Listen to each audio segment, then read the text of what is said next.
All right, so part two of lesson 1-2. A couple more topics related to linear equations that we're going to kind of fly through here.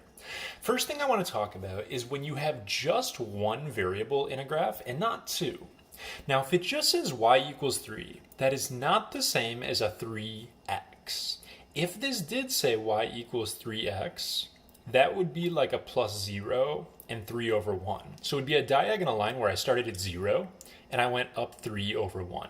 That's not the same thing as what you see right here. Y equals 3 means the y coordinate is always 3. So if you go up to 3 on the y, that falls here. That would also be at this point if I go to 1 comma 3. That would also have a y value of 3. If I went to 2 comma 3, if I went to negative 1 comma 3, negative 2 comma 3, the y is always 3 along this line right here.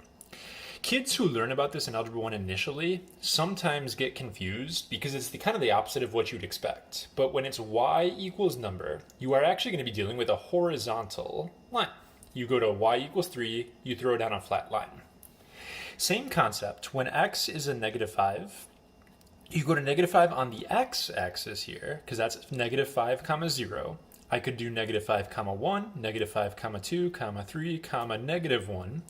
The x is negative 5 all along this vertical line.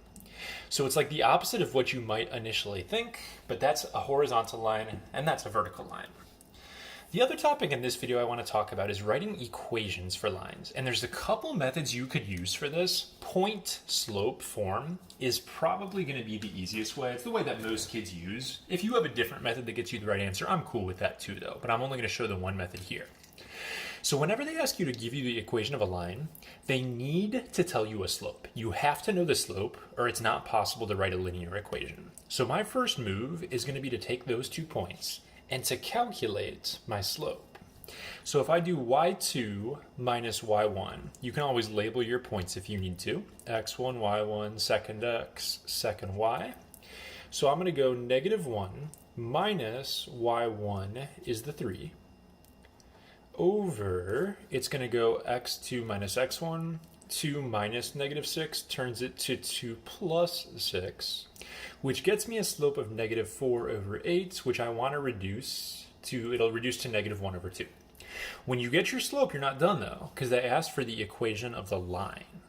So all you do is you take your slope, you're going to plug that in right here, and you plug in whichever coordinate you like better for x1 and y1. You can use this point or this point, it doesn't matter, but you need to grab the whole coordinate.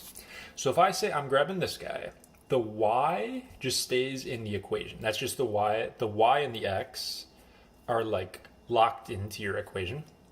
So it's going to go y minus, my y1 is the 3, equals, I have my m, parentheses, x minus, and you have to use the x that goes with your y. So it's going to turn to x plus 6.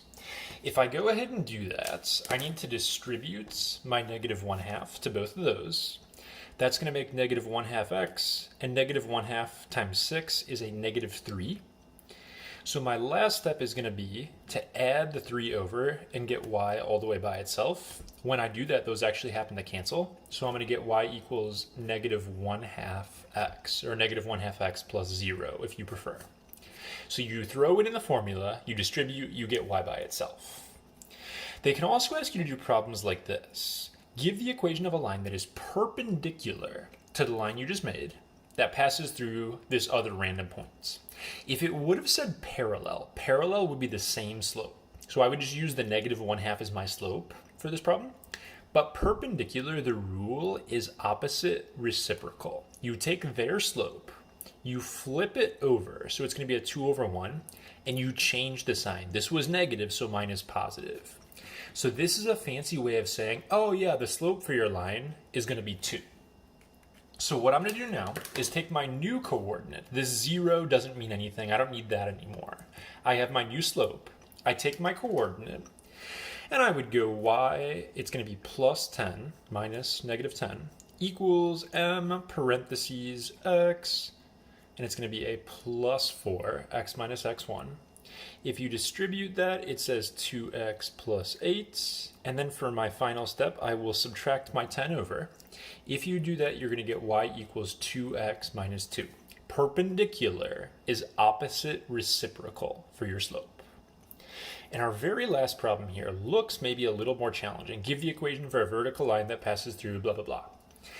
When it asks about a vertical or a horizontal line, though, these are actually really easy. Easiest ones yet. We talked earlier about how vertical lines are x equals number. Just one variable, x equals number. That's how you get a vertical line.